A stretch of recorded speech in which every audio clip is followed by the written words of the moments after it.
Welcome back, and today we're talking about Higurashi When They Cry, episode 7. So like always, let's just jump into it.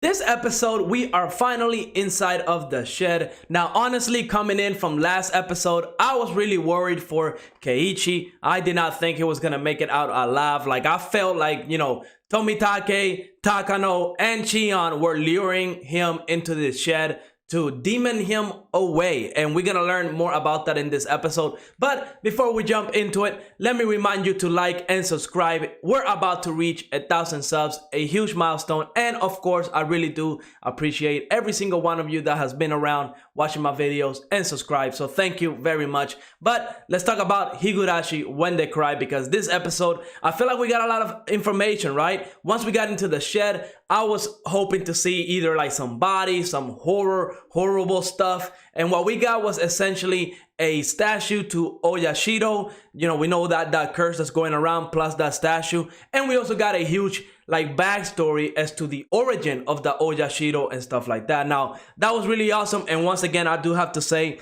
that Takano, she crazy. She is crazy, because when she was telling the story about the old town, how, back then there used to be demons and they used to eat flesh, and that's how the whole Oyashiro curse started, because the demons and the humans started mixing together, and the humans started craving, human flesh, so they went to other towns. They started the Watanagashi festival in order to celebrate, the sacrifice that they were going to eat and stuff like that. It was crazy, and I say it one more time.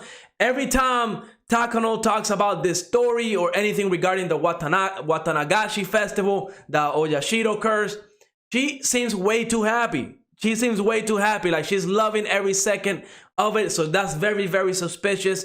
And it even got Keiichi kind of scared, right? He was kind of scared because it is a horrible story. You're out here in the dark, in the middle of the forest with these 3 strangers, right? Because Keiichi doesn't really know Shion that well, right? And of course, he just met Tomitake maybe like a couple days ago, and he just met Takano today. So if I was Keiichi, I would be very scared. Especially when Takano was saying that, the tools inside of this shed are not really farming tools. They're tools to, take people's flesh, to eat it, to prepare it. Crazy, right? So yeah, I kind of feel Keiichi kind of freaking out. And then on top of that, Shion is not helping the situation whatsoever. And this is what I find in a parallel to like the last time we saw kind of Rina trying to murder Keiichi, right? We see that Rina was really trying to get Keiichi scared, right? Like talking about going to his house at night, kind of looking at his door. He thought he imagined it, but honestly, I thought she was.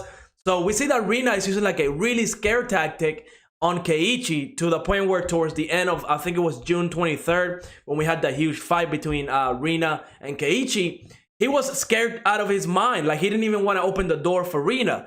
And in this episode, we see that Shion is doing the exact same thing. So that, of course, just kind of makes me believe that there's 2 powers or 2 sides to this town, right? And maybe Keiichi is like the centerpiece that they need. That's just a crazy theory I got right now, because we see that Shion is doing the exact same thing that kind of Rina did like 2 or 3 episodes ago, where she's trying to scare Keiichi out of his mind. She was telling him, look, we looked at the Oyashiro statue. We weren't supposed to do that. Maybe the Oyashiro curse is going to come after us. Then she calls Keiichi in the middle of the night to tell him that, Tomitake and Takano are missing. Of course, we also got the detective looking for them, and he even confronted Keiichi in this episode. So there's like a theme going on, right? Everybody is coming to Keiichi, asking him, have they seen Tomitake? Have they seen Takano? Heck, even Mion, whenever, Keiichi went back into the shrine and he kind of got together with his little group,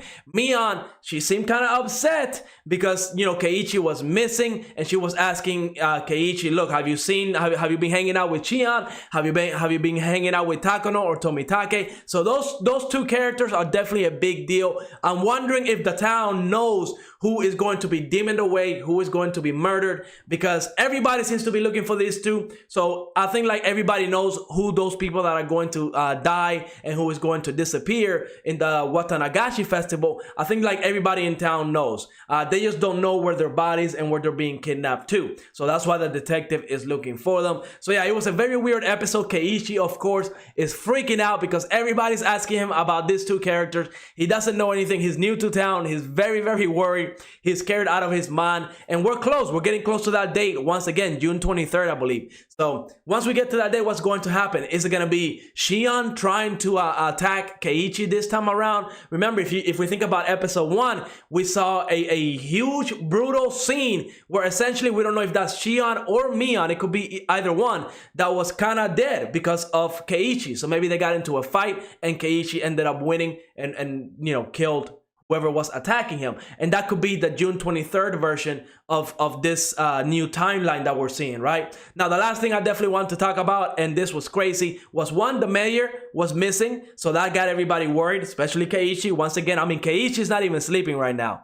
But the big one was Rika. Now, Rika, episode 2, I believe, we saw that Rika was talking to like a deity or a guardian or whatever. It could have been the Oyashiro guardian, right? It could have been that. But essentially, we see Rika kind of talking to this mysterious being and talking about going back in time. That's how we're getting the different timelines. So it was a huge plot twist. So we know Rika is definitely involved in all of this. And in this episode, man, oh man, did we get to see Rika freak out. She went 100% Rina mode. Because Keiichi, she was kind of talking to her as a kid, like a small kid, telling her about the story of, you know, Takano, Tomitake, and Chian going to the shed. And he was using the reference of 4 kitties. I thought it was really dumb. But, you know, he is talking to a little kid at the end of the day. And I love how Rika just snapped. Her eyes turned red. We've seen that before with Rina.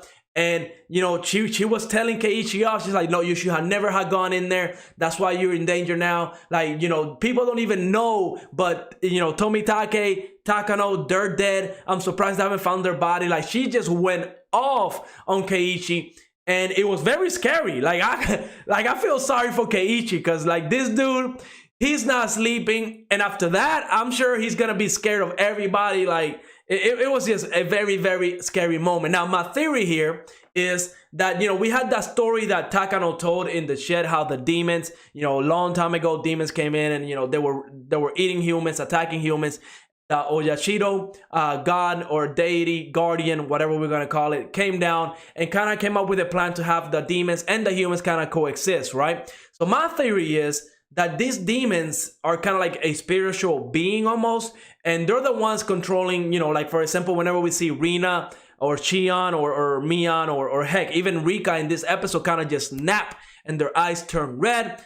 My guess would be that those are the demons kind of controlling their bodies at that specific moment.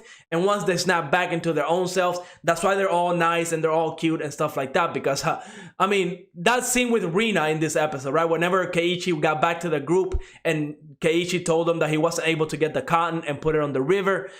The way Rina was acting, I was like, yo, Rina, are you serious? Like, you're a stone cold killer. Right? Like, not 3 episodes ago, you were over here trying to kill Keiichi.